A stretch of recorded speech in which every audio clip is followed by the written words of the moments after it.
ففروا إلى الله إني لكم منه نذير مبين.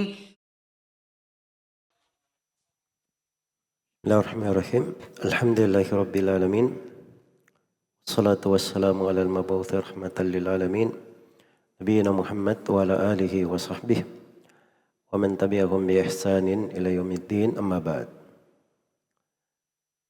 Kaum muslimin dan muslimat, para pendengar dan pemirsa, Assalamualaikum warahmatullahi wabarakatuh. Dua ayat dari surah Asy-Syarh, surah yang hafal oleh mayoritas dari umat Islam, alam nashrah laka sadrak.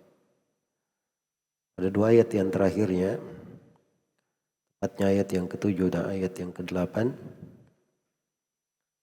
terdapat kaidah besar dan prinsip kehidupan dan pijakan terkait dengan amalan-amalan yang berjalan di dalam kehidupan seorang muslim dan muslimah. Allah Subhanahu wa taala berfirman, "Fa idza faraghta fansab wa ila rabbika farghab." Apabila engkau telah selesai, maka berdirilah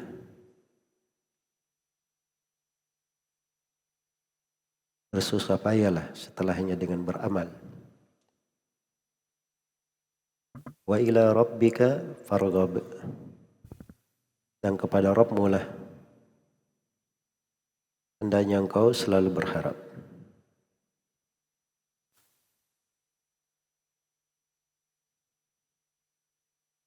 Lembaran-lembaran kehidupan ini adalah pertanggungjawaban. Tiap saat dan segala detik dari umur kita adalah kesempatan yang tidak berulang lagi. Karena itu Rasulullah SAW diperintah oleh Allah Subhanahu wa taala untuk selalu berada di atas amalan salih. Tiap kali selesai dari sebuah amalan, disambung dengan amalan yang lainnya. Tiap kali menyelesaikan sebuah pekerjaan dan ketaatan, maka beliau berdiri untuk melakukan ketaatan-ketaatan yang lainnya. Fa idza faraghta, apabila engkau telah selesai. Al-faragh itu di dalam bahasa Arab sesuatu yang sudah penuh kemudian kosong darinya. Jadi dia pembahasan untuk menunjukkan kalau dia beramal dengan sebuah amalan, dia kerja sampai penuh dengan paling maksimal. Kalau sudah selesai, fansab. Nasb itu artinya ta'ab, usahan, hal yang meletihkan. Maksudnya kalau sudah selesai dari sebuah amalan, dia berusaha lagi, diri lagi, meletihkan dirinya lagi untuk melakukan amalan ketaatan yang lainnya. Wa ila rabbika farghab, dan kepada Rabbmu lah hendaknya engkau selalu berharap. Pada Rabbmu lah hendaknya engkau selalu berharap. Di dalam dua ayat yang mulia ini terdapat kaidah besar dari kaidah-kaidah penghambaan, dan prinsip-prinsip kehidupan. Renungan yang pertama adalah kesungguhan di dalam menyelesaikan amalan salih. Faida faragta. Apabila dia sudah masuk di dalam sebuah amalan, dia berusaha untuk menyelesaikannya, menyempurnakannya. Apalagi kalau itu adalah hal-hal yang besar. Hal-hal yang besar. Memang ada silang pendapat di tengah para ulama terkait dengan sebagian amalan. Apakah kalau seorang sudah mulai melakukannya, wajib dia selesaikan atau tidak? Misalnya, ada yang puasa sunnah. Kalau dia sudah mulai puasa, walaupun sunnah, apakah wajib dia selesaikan? Misalnya dia sholat sunnah. Kalau dia sudah mulai sholat, apakah dia wajib menyelesaikannya? Ini letak silang pendapat di tengah para ulama. Yang benarnya bahwa ada hal-hal yang disunnahkan, itu tidak wajib diselesaikan. Sebab memang hukum dasarnya adalah sunnah. Kecuali di pembahasan haji dan umroh. Untuk haji dan umroh itu, Allah telah berfirman, wa atimmul hajja wal umrata lillah. Sempurnakanlah haji dan umroh karena Allah. Di haji dan umroh apa saja, walaupun dia sunnah, kalau seorang sudah mulai ihram masuk ke dalamnya, maka wajib dia sempurnakan. So, kalau dia tidak sempurnakan, di belakangnya banyak konsekuensi dimaklumi di pembahasan haji dan umroh. Tapi ibadah lainnya, itu yang benarnya tidak wajib disempurnakan. Maksud saya di sini, saya ingin menggambarkan bahwa di antara ulama ada yang memandang kewajiban untuk menyelesaikan dari ketaatan yang sudah dimulai. Makanya seorang apabila sudah memulai amalan, dia berusaha untuk menyelesaikannya, menyempurnakannya. Apalagi di bulan Ramadan ini, kita sudah mendekati, mungkin saja kita di penghujung atau sudah mendekati penghujung. Tanggal 29 Ramadan. Disempurnakan dengan sebaik mungkin. Dengan memperbanyak tobat, istighfar. Dia memohon ampun kepada Allah terhadap kekurangan-kekurangannya selama bulan ini. Dan dia memohon dengan sungguh-sungguh agar supaya puasanya, ibadahnya, sholatnya, dan ketaatan-ketaatannya di bulan Ramadan diterima di sisi Allah.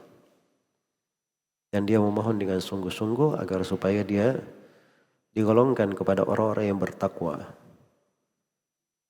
Orang-orang yang bertakwa itulah yang diterima amalannya. Innama yataqabbalullahu minal muttaqin. Sungguhnya Allah hanya menerima dari orang-orang yang bertakwa. Ini satu contoh di bulan Ramadan. Begitu selesai Ramadan, dia sempurnakan dengan sebaik mungkin. Sama kalau dia sholat malam misalnya, dia sempurnakan sholat malamnya, dia selesaikan dengan baik. Sampai beres. Apalagi kalau dia di dalam kewajiban-kewajiban. Seperti puasa, sholat 5 waktu. Itu mesti untuk dia sempurnakan. Mesti untuk dia sempurnakan. Ini dari kaidah besar dari Al-Quranul Karim. Kemudian yang kedua, dari renungan di dalam ayat ini adalah kita memakmurkan seluruh umur dalam kehidupan ini dengan ketaatan dan amalan salih. Karena itu Nabi SAW setiap setiap kali beliau selesai dari sebuah kegiatan, dari sebuah amalan, beliau diperintah oleh Allah, fansab,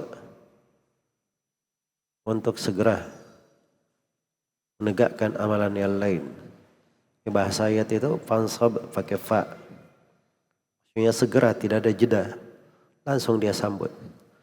Dan kata nasb saya sudah terangkan tadi, asal katanya dalam bahasa Arab itu bermakna at-ta'ab, keletihan, kesusahan. Sebab bukan seorang mengharap kesusahan dalam beribadah, ketaatan. Tapi maksudnya ibadah apapun yang perlu dia lakukan, dia siap berkorban untuk hal tersebut. Bisa menyelesaikannya dengan baik. Fansab, segeralah untuk berdiri melakukan ketaatan yang lain. Berdiri melakukan ketaatan yang lain. Ini apa bentuk ketaatannya? Di dalam penafsiran para ulama ahli tafsir, beraneka ragam ucapan di dalam hal ini. Hanya saja hal-hal yang mereka sebutkan itu adalah contoh-contoh dari makna umum yang terkandung di dalam ayat. Makna umum yang terkandung dalam ayat. Sebagian ulama ada yang berkata, apabila engkau sudah selesai dari sholat 5 waktu, faraq di situ selesai dari sholat 5 waktu, fansab, berdirilah, maksudnya kamu berdoa, berzikir. Nah, ini memang dipetik pendalilan umum di tengah para ulama tentang syariat berzikir dan berdoa selepas sholat. Selepas sholat 5 waktu. Dan memang telah datang tuntunan-tuntunan dari Nabi SAW, dzikir-dzikir dan doa yang diajarkan selepas sholat 5 waktu. Jadi subhanallah, bagaimana kita pada keseharian sholat 5 waktu diberi tuntunan seperti itu. Kita selesai sholat 5 waktu, ada syariat dzikir di belakang setiap sholat. Kita selesai dzikir, pada sebagian sholat disyariatkan ada sholat ba'diyahnya, yaitu pada sholat duhur, sholat maghrib dan sholat isya. Ada syariat melakukan ba'diyahnya. Dan ini bentuk dari ketaatan yang besar. Iya. Kata Ibnu Mas'ud radhiyallahu taala anhu, kalau kamu sudah selesai dari sholat wajib, fansab, maksudnya kamu berdiri lagi melakukan sholat malam. Dari sholat wajib melakukan sholat malam. Iya. Dan kata Asy-Sya'bi rahimahullah, kalau kamu sudah selesai dari tasyahud, maka kamu berdoa untuk dunia dan akhiratmu. Karena memang Nabi syariatkan selepas tasyahud sebelum salam untuk berdoa. Untuk berdoa. Iya. Di penafsiran Al-Hasan Al-Basri dan Zaid bin Aslam, kalau kamu sudah selesai berjihad terhadap musuhmu, maka berdirilah dalam beribadah kepada Allah.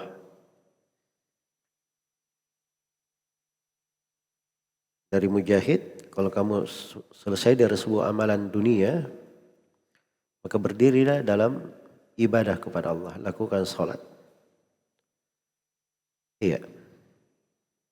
Dan dari sebagian ulama tafsir mengatakan kalau kamu sudah selesai dari menyampaikan risalah, maka mohon ampunlah untuk dosa-dosamu dan untuk kaum mukminin. Ini semuanya penafsiran, tidak ada yang keliru, semuanya benar, masuk ke dalam keumuman konteks ayat. Karena itu ayat ini adalah kaidah besar. Dari ayat-ayat yang jami'ah dalam Al-Quran mengandung makna-makna yang sangat luas dan sangat mendalam. Sangat luas dan sangat mendalam. Jadi apabila engkau selesai dari sebuah amalan, berdiri lakukan amalan lain. Nah, itu di dalam syariat kita seperti itu di dalam kebanyakan ibadah. Khususnya ibadah-ibadah besar. Seperti bulan Ramadan ini. Begitu selesai Ramadan, kita langsung ada zakat fitri. Begitu selesai zakat fitri, kita langsung ada sholat id. Selesai hari pertama dari bulan Syawal, kita ada syariat di bulan Syawal itu puasa 6 hari di bulan Syawal. Sebagai penyempurna untuk puasa Ramadan. Sebagai penyempurna untuk puasa Ramadan. Bahkan Rasulullah SAW bersabda, "Man shoma Ramadhana, thumma atba'ahu sittan min Syawal, kana kasiyamid dahr." Siapa yang berpuasa di bulan Ramadan, kemudian setelah itu diikuti dengan puasa 6 hari di bulan Syawal, maka itu sama seperti puasa 1 tahun penuh. Iya. Selepas sholat ada dzikir, doa, sholat sunnah. Demikian pula selepas haji, selepas umrah, perintah untuk banyak beristighfar, berzikir kepada Allah Subhanahu wa taala. Maka ibadah-ibadah itu seperti itu keadaannya. Dan di dalam ayat ini juga terdapat bahwa seorang mukmin itu dia selalu memohon, berharap kepada Allah Subhanahu wa taala. Tidak pernah putus harapan. Wa ila rabbika farghab, dan kepada Rabbmu hendaknya engkau selalu berharap. Karena memang hidupnya adalah harapan. Dia melakukan sebuah ketaatan, setelah itu dia iringi dengan ketaatan yang lain, dia sambung dengan ketaatan yang lain. Semuanya dalam mencari ridha Allah. Berharap ya hal yang berada di sisi Allah. Itu makna yang sangat mendalam. Wa ila rabbika farghab. Ila rabbika terdapat perhatian, kandungan dari ikhlas. Orang itu selalu mengharap apa yang berada di sisi Allah. Ini mengingatkan kita akan hakikat dari kehidupan dunia ini. Dunia ini sebanyak apapun yang kita dapatkan, pasti kita akan tinggalkan. Tidak menjadi milik kita. Yang menjadi milik kita itu adalah apa yang kita ambil dari dunia dijadikan sebagai amalan salih. Dia punya dunia, dia bersedekah, dia berwakaf, dia berinfak, berbuat baik, menyantuni anak yatim, kemudian mendidik para penuntut ilmu, orang-orang yang menebarkan kebaikan di tengah manusia dan sebagainya. Inilah yang bisa bermanfaat dan kekal bagi dia. Bermanfaat dan kekal untuknya. Tapi kalau dia hanya memiliki rumah, memiliki harta, memiliki uang, itu adalah bangunan yang dia bangun akan rusak bersama dengan waktu. Harta yang akan dibagi di tengah ahli warisnya, atau kekayaan yang akan dinikmati oleh orang lain. Ini hal yang hendaknya selalu kita renungi. Dan kita hidup bukan untuk Ramadan saja. Kita hidup di tengah perguliran waktu dan masa. Ada pertanggungjawaban. Karena itu kita semua ini adalah hari-hari kehidupan. Setiap kali matahari terbenam, setiap saat dan detik yang berlalu, itu adalah warning bahwa umur kita sudah berkurang. Dan yang kekal itu adalah apa yang kita kedepankan, ikhlas di sisi Allah Subhanahu wa taala. Semoga Allah memberi taufik kepada semuanya. Wallahu taala alam.